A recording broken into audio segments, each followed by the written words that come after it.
मैं कांग्रेस के अध्यक्ष खरगे जी को भी कहना चाहता हूं, खरगे साहब, आपका तो कम से कम दायित्व बनता है, क्योंकि आप उस वर्ग से आते हो जो वर्ग के लिए बाबा साहब आंबेडकर जी ने पूरा जीवन समर्पित किया। आपने कम से कम कांग्रेस के एक कुत्सित प्रयास में सपोर्ट नहीं करना चाहिए था। मुझे बड़ा दुख है कि आप भी राहुल गांधी जी के दबाव में इसके अंदर शामिल हुए हो। मित्रों, आज जब हम सब यहां बैठे हैं, मैं फिर से एक बार कहना चाहता हूं, कांग्रेस के पास इस संविधान के ऊपर की चर्चा में बाबा साहेब आंबेडकर विरोधी कांग्रेस है, इसका कोई जवाब नहीं बचा। संविधान विरोधी कांग्रेस है, इसका कोई जवाब नहीं बचा। कांग्रेस आरक्षण विरोधी है, इसका कोई जवाब नहीं बचा। कांग्रेस सावरकर विरोधी है, इसका भी कोई जवाब नहीं बचा। कांग्रेस ओबीसी विरोधी है, उसका भी कोई जवाब नहीं बचा। आपातकाल का पाप कांग्रेस के ही समय में हुआ, इसका भी कोई जवाब नहीं बचा। नारी सम्मान का विरोध भी कांग्रेस ने ही किया, वो प्रस्तापित हो गया। न्यायपालिका का अपमान ही कांग्रेस ने ही किया, वो भी प्रस्तापित हो गया। भारत की भूमि को भी संविधान को दरकिनार कर विदेश को सौंपने का पाप भी कांग्रेस ने ही किया, ये भी प्रस्तापित हो गया। तब फिर से एक बार चिर परिचित अपनी पुरानी नीति पर कांग्रेस आई है और उन्होंने मेरे बयान को तोड़ मरोड़ कर आधा ही दिखाकर जनता के सामने रखना और भ्रांति फैलाने का प्रयास किया है। कृपया मेरा पूरा बयान आप सभी लोग जनता तक पहुंचाइए, तो दूध का दूध और पानी का पानी हो जाएगा। मैं उस पार्टी से आता हूं, उस संस्कृति से आता हूं, जो स्वप्न में भी बाबा साहब के विचारों का या बाबा साहब के स्वयं का अपमान नहीं कर सकते। हम जानते हैं कि देश के संविधान को समावेशी बनाने में, देश के पिछड़े वर्ग को, दलितों को, आदिवासियों को, गरीबों को और वंचितों को न्याय दिलाने के लिए और देश के लोकतंत्र की नींव को इतनी नीचे तक गहरी पहुंचाने में बाबा साहब का बहुत बड़ा योगदान है। पूरा देश बाबा साहब के प्रति कृतज्ञता व्यक्त करता है।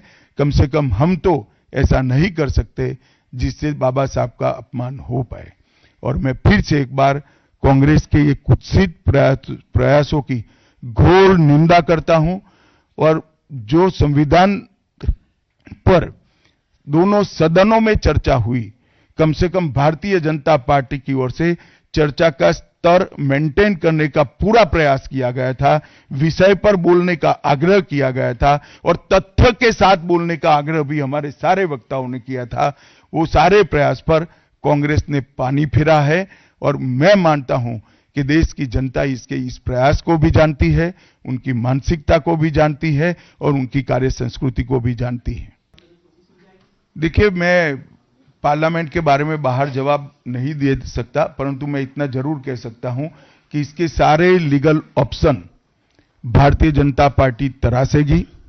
पार्लियामेंट के अंदर और पार्लियामेंट के बाहर क्या लीगल एक्शन हो सकते हैं, वो सारी संभावनाओं को तराशकर भारतीय जनता पार्टी निर्णय करेगी। खरगे जी मेरा इस्तीफा मांग रहे हैं, इनको आनंद होता है तो शायद मैं दे भी दूं, मगर इससे इनकी समस्या का अंत नहीं है। अभी 15 साल तक कम से कम उनको वही जगह पे बैठना है जहां वो बैठे हैं। खरगे साहब, मेरे इस्तीफे से आपकी दाल नहीं गलने वाली है। नीरज जी, आप भूल रहे हैं, बीच में हरियाणा और महाराष्ट्र का चुनाव हो गया है और उन्होंने लहराया हुआ संविधान अंदर से कोरा था। संविधान प्रेम इनका कितना खोखला है वो एक्सपोज हो चुके हैं।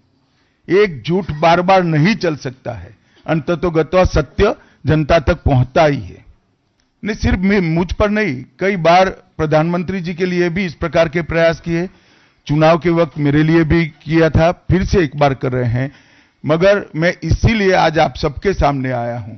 सार्वजनिक जीवन में आपका भी दायित्व है कि क्षीर नीर करने में जनता का मदद करिए, दूध का दूध और पानी का पानी करने में जनता को मदद करिए। मुझे आनंद होता अगर मेरे भाषण के मुद्दों के तथ्यों को वो चैलेंज देते। तथ्य पर चैलेंज देने के लिए कुछ नहीं है। मैंने भाषण का एक एक शब्द तथ्यात्मक है और इतिहास से गर्भ से बाहर आया हुआ है। इसलिए वो इस प्रकार से मेरे भाषण को एडिट कर कर इसको गलत अर्थ निकालकर इस प्रकार का प्रयास कर रहे हैं। उनका इंटेंशन क्या है इसके डिटेल में मैं जाना नहीं चाहता, परंतु मैं इतना जानता हूं कि अब कांग्रेस को जनता जान गई है। एक ही प्रकार से झूठ और भ्रम बार बार जनता मानती नहीं है। भाई आपका सवाल गलत जगह पे, ये कांग्रेस कार्यालय में पूछने का सवाल है, मुझे क्यों पूछ रहे हो? देखिए इनकी भ्रांति है, प्रधानमंत्री सत्य के फेवर में बोले हैं। देखिए सत्य को किसी के सपोर्ट की जरूरत नहीं होती।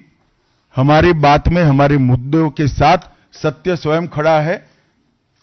सत्य सबके साथ सत्य ही रहता है, कितने भी लोग साथ में आए इससे सत्य को कोई फर्क नहीं पड़ता।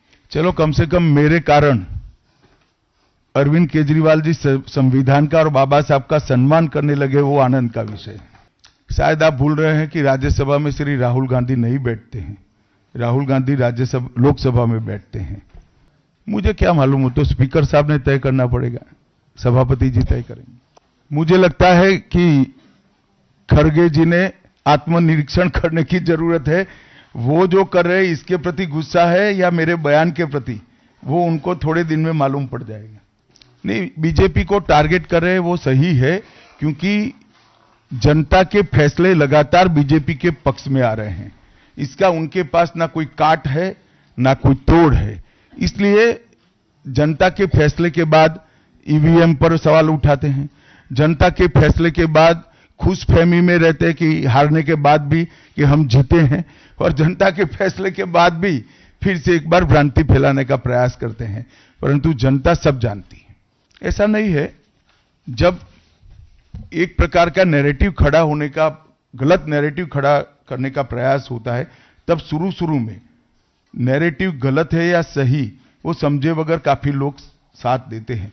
जब जनता का रिएक्शन आता है तब कुछ स्थिति अलग होती है। आप थोड़ी राह देखिए।